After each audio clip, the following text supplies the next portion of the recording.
Here's the response of Wa alaikum assalam, peace be with you.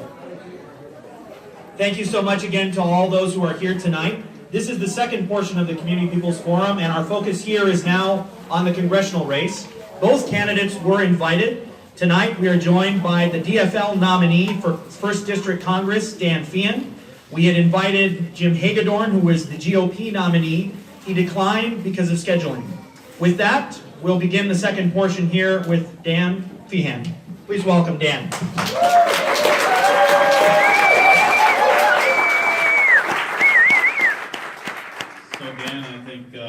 That's a rousing support right there. So do you want to just start by introducing yourself for people that don't know and talk about your platform, and just general information, and then I'll go into specific questions.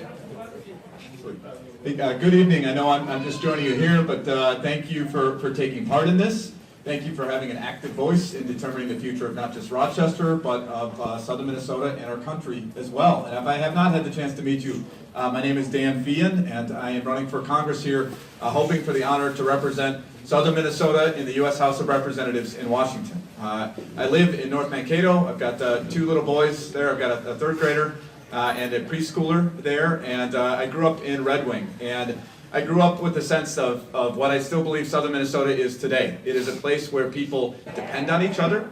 It's a place where people take care of each other, and it's a place where even in spite of agreements and disagreements along the way, people still are able to get things done on behalf of people. And I believe that is a value that is alive today. It's a value that has taken me into a life of public service. I joined the Army after September 11th, 2001, and fought 2 tours in Iraq, searching for roadside bombs and trying to capture insurgents. When I came back home, I became a middle school math teacher in Gary, Indiana. And I have this unique experience of knowing what it's like to be in front of a group of soldiers and middle schoolers. And it's an important distinction, but the energy it takes to be in front of middle schoolers is unparalleled out there. Both of these experiences are what inform both my run for Congress and my approach to policy making. And it's the idea that policy is a matter of life and death in ways, in war, in a public school classroom, but in healthcare, in all these different ways. Because what happens in Washington, D.C., and more importantly, what fails to happen in Washington, D.C. has a direct impact on people's lives, for better and oftentimes for the worse along the way. And my spirit of running for Congress, I had a unique experience to try to make federal policy in the Pentagon. And it was very difficult, but I was able to do so in the same way I did as a soldier and as a teacher, working with people in spite of disagreement. But it was the U.S. Congress that was very difficult to work with. It was a place where there is partisan bickering every day and people who are beholden to corporate special interests. And that prevents things from changing. And so being in my home, the place that raised me in the value of public service, and running for Congress is with the belief that we deserve a better politics. That we deserve a politics that is based on service, because politics is service. In the same sense that my service to the military or as a teacher, I view it the same way. Because I represented and served every soldier I led, every student I led, and I intend to represent all of southern Minnesota. That's the idea. I'm not seeking power, I am seeking responsibility. Because the challenges that we have, and we get a chance to talk about a lot of them today, are significant. And they're the challenges of healthcare, they're the challenges of the costs of life today, and they're challenges of fear, and the way that many people feel fearful in their everyday existence. No one deserves to live in fear, no one deserves to feel less because of not having healthcare, or because of working harder than ever and not getting ahead. And I believe what can happen in Washington, D.C. is that we can achieve a culture change. And I hope to be a part of that, where Congress becomes a functional body of government because it is independent voices that are there, that aren't beholden to corporations or to party leadership, but are putting the people that they represent first. And that's what I hope I have the chance to do. So I hope to earn your support on November 6th, but if you don't vote for me, that's okay too, because I hope to still represent you and have your voice at the table along the way. Awesome. So we'll just go into immigration. You talked about the political climate. So right now, obviously, the political climate has been very challenging for immigrants and minority communities. And one notable example is in respect to DACA. So can you share your thoughts on DACA, and what will you do to make sure that young people with DACA status will finally brought this together? This is an example of what groups can do when they bring their influence and their power together. So Dreamers are a group that I've had the chance to interact with a lot on the campaign trail, including right here in Rochester.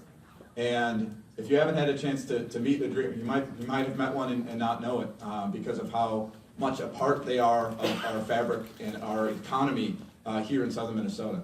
But the thing you may not realize is every Dreamer I've ever met, there's this thing that surprised me every single time, and it breaks your heart at the same time. It's not a fear for themselves, it's a fear for their parents.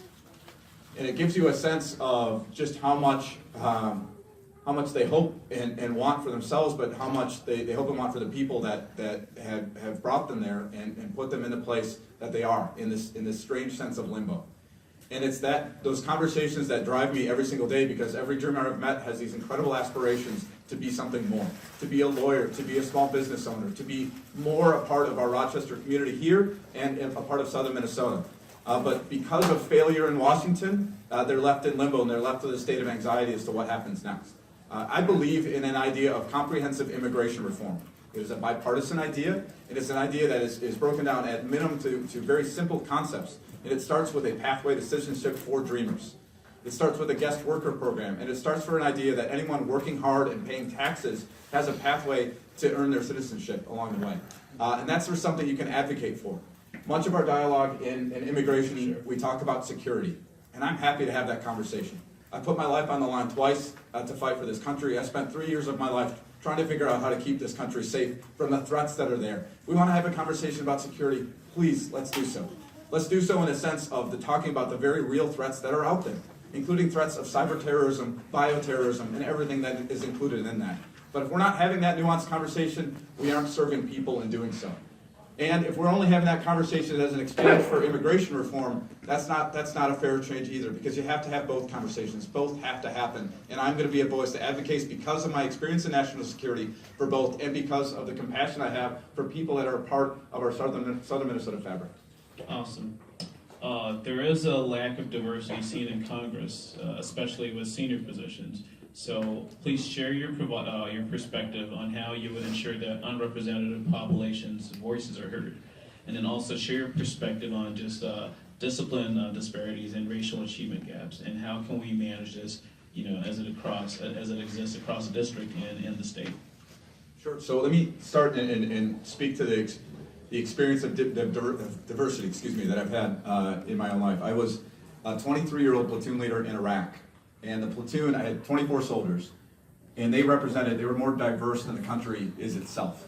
They're all men, so aside from that one dynamic, certainly. But when you think about it, every race, ethnicity, religion represented their socioeconomic level, and it was this incredible experience of having diverse perspectives, diverse backgrounds, but still able to get things done in spite of, and not caring whether the soldiers I represented were Republicans, Democrats, or Independents. It didn't matter, because we had a common task and purpose, and that was each other's safety along the way.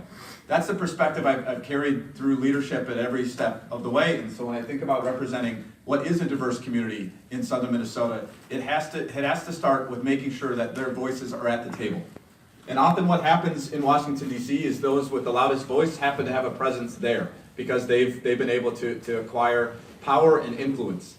My perspective is different. Sure, I'm happy to meet with groups in Washington, D.C., but I think the most important meetings you can have to represent diverse viewpoints are right here in the community. And I have throughout the campaign established standing meetings with different groups along the way, so that I am beholden to those groups to make sure that I'm there meeting with you on a regular basis to hear your perspective and viewpoints. That's the best way I can do it. And then when we talk about what the footprint is of a congressional office, I need to make sure I have an office here in Rochester that's accessible to everyone too. Because if we are not accessible as an office, then you have no voice to be able to share with your member of Congress. Again, this is public service, so we are not offering that as an avenue. And lastly, the idea of over-discipline in schools. So as a former middle school teacher, this is one of the more harmful practices out there, because it takes a child who needs to be empowered and it discourages them from any ambition that they have, because it creates this idea at your most important and formative moments that you're bad in some way, or that you're somehow not redeemable by doing so. And the best ways of discipline, I believe, as both a teacher and a parent, come from places of love, and come from places of understanding where a child is coming from and trying to understand it. And that comes from a very real experience. You walk into a middle school classroom, You have no idea where a kid is coming from in their own head on any given day. And if you're not coming at that from a perspective of empathy, then you are going to be a bad teacher. If you are not making policy from a perspective of empathy, you're going to make bad policy. And that's how I view it in the role of the federal government. Excellent. In regards to education, as our economy grows and industries develop, there are concerns that not everybody will be, prepared to participate in the future workforce, the next generation workforce, in particular in regards to minority communities. So how will you ensure that all kids today, K through 12, are prepared to successfully engage in those industries and, that drive Minnesota's economy? Yes, absolutely. So think about the challenges that we have right now. We have a teacher shortage in southern Minnesota. And just thinking about the compounding factors of funding in the first place and add that on top of it, we have a very difficult situation as to whether or not we are preparing today's kids for tomorrow's economy. And the perspective I have is this, that while the state government has an enormous ability and local governments to fund schools, I think there is a federal role here to make sure that schools aren't making impossible trade-offs here. So for example, if a school district has a strong need because of its student population for English language learning capability, for special education capability, I don't believe that should come out of the budget of the school. That's where the federal government should be supporting the school, so the school's not having to make very difficult choices along the way. If you want to talk about a teacher shortage, which ensures educated students along the way, it's having student loan reform so that a teacher doesn't choose to not become a teacher because of student loans and the cost of college. And that's happening right now. These are things, again, that federal government can do because I believe in the idea of student loan forgiveness in exchange for public service. And there's no better form of public service than being a public school teacher along the way, too. These are the ways that we can empower our classroom. And the last one, the federal government has a unique role to do research. And so if something's being experienced in one classroom in somewhere in the United States, I guarantee it's being experienced in 1,000 classrooms. And the federal government has a role to do research for frontline practices so that the teachers, this is the reality right now, teachers are having to figure out problems that are far bigger than what they have the capability to address in their classroom. And if you have research to be able to figure out how best to teach a special needs classroom, how best to teach a classroom of English language learners, and it's not the teachers who are trying to figure that out in the first place, and the schools can get to the business of learning and learning through the best practice there. Awesome. What do you see as the United States' role in combating human trafficking, and what steps would you take in this area? So, human trafficking is one of these unique issues that is both global and local at the same time. And if you don't start with that appreciation for it, if you're trying to focus on one side or the other, you're missing what is a very complicated and tragic problem along the way. I take to the issue my own experience around the world and knowing that what comes with the third world comes from a lack of opportunities, and that can lead to a pipeline for human trafficking in the first place. So if our role in engaging with the world isn't done with one of knowing our impact when we choose to engage and knowing the impact when we choose not to engage, that's the most important consideration that I think in this administration is not being done right now. Because there is harm, when we choose not to engage with the world, there is human harm that's being done that eventually impacts us along the way. But in talking about the local aspect of this too, there's too little attention paid to recognizing the signs of human trafficking and the circumstances that create it in this country. And that means equipping the people that are there to experience it. That means teachers, that means local law enforcement. That means we are sharing these practices and not pretending like this is some far-flung problem or even a problem for the Twin Cities, that it could be a problem in our communities, and that's how you have to address it locally as well. In regards to immigration, there's been a notable rise of Islamophobia and hate crimes across the country. And recently, locally in Rochester, the mosque was vandalized. We had bacon spewed about, and this is in the broader context of also the so-called Muslim ban. So, what specific actions would you take as a member of Congress and a representative to actually address this growing concern of challenges of intolerance, towards diverse members of our community?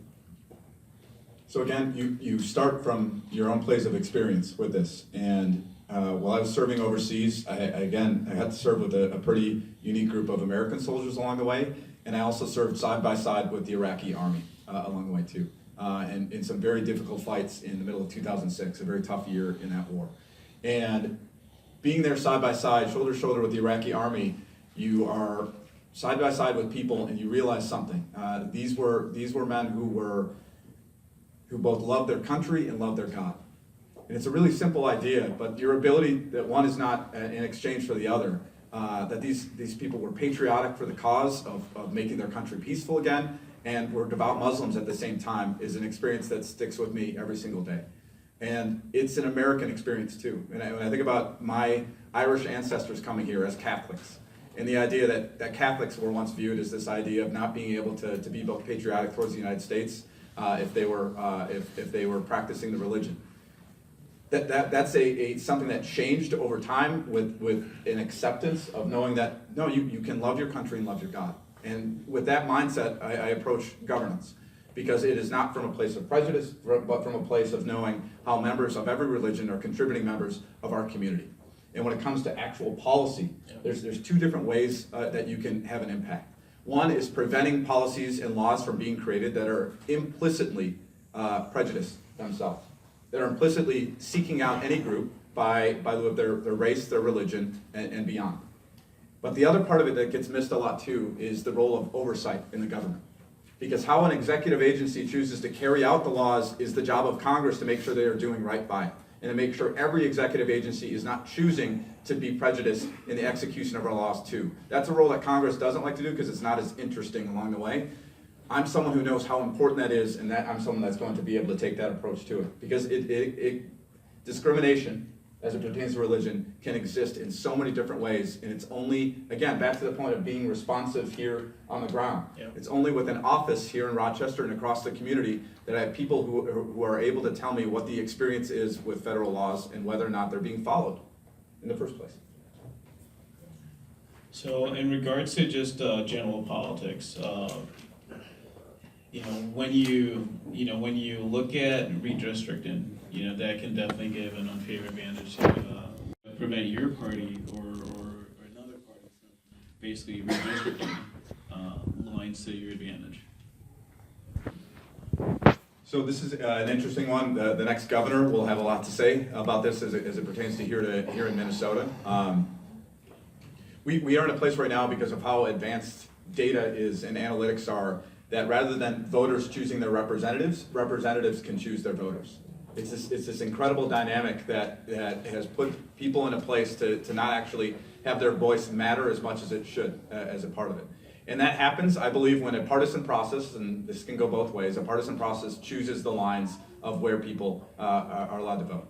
I believe the judicial branch has an important role to play here in determining voting lines going forward, whether in the creation of a commission to establish them in the first place, or to make sure that, again, our systems all are about check and balance at the end of the day, that there is a role for the judicial branch to ensure that lines aren't being drawn to the place where representatives are choosing their voters. I can do that and express that voice along the way, and can ensure that legislation isn't being introduced to have a more partisan bent to the creating of political laws too. Okay, and as a follow-up, so can you elaborate on your plans in terms of voter suppression? At least in members of our communities, some people feel there's definitely voter suppression going on. So how do you plan to make it easier for minority communities, and even students to participate in politics? Yeah, this is a very real issue. I mean, we have a system in Minnesota that's much better than a lot of, if you watch what's happening in Georgia, the state of Georgia actively right now. We have a good system here, and so it's important to protect it, but it's important as a country to go a step further. When you are 18 years old, you are required to enroll in the selective service, which means if our country were ever to be in full-scale war, we know who you are so that we could call you into service. That happens. That's a matter of federal law. Why we don't have a process by which voting can be established along the way to simply make it easier when you turn 18 years old is a question that has to be both asked and answered through legislation. Because suppression only is a place of reacting to a system in which we do make it kind of hard to register to vote. We don't actively promote it. We don't put it out to the place where it needs to happen. But if that is simply just a part of the things that you do, because it is about the future of our country, much the same way national security is, we don't view it in the same way. That's something I would want to look into. Or the idea of when you get a driver's license, the idea of, okay, coming up ahead, part of your driver's test is the idea in 2 years you're going to be able to vote. Here's what it means, here's how you do it, and here's a reminder of that. there's different ways you can give people the right incentive and young people the right understanding of what defeating this idea that young people are the future and help people, young people in particular, to understand right here now they are to do it. And I believe that extends towards minority communities too, because eventually, if you start with any group of young people, they will become empowered to the rights if they know what they are. Absolutely. Do we have any questions from the audience? So that way we can, So yes, if there are any questions from the audience, please submit them on a card. One question is with respect to the census and the question for citizenship that's placed upon it, and what, if any, role is possible from your perspective if you were elected as a member of Congress that you could do to influence that issue? Like a long way away, but it's not in terms of when you need to do a census. It's very hard, takes a lot of work and a creation of a lot of paper along the way to do this too. So proposed changes right now that would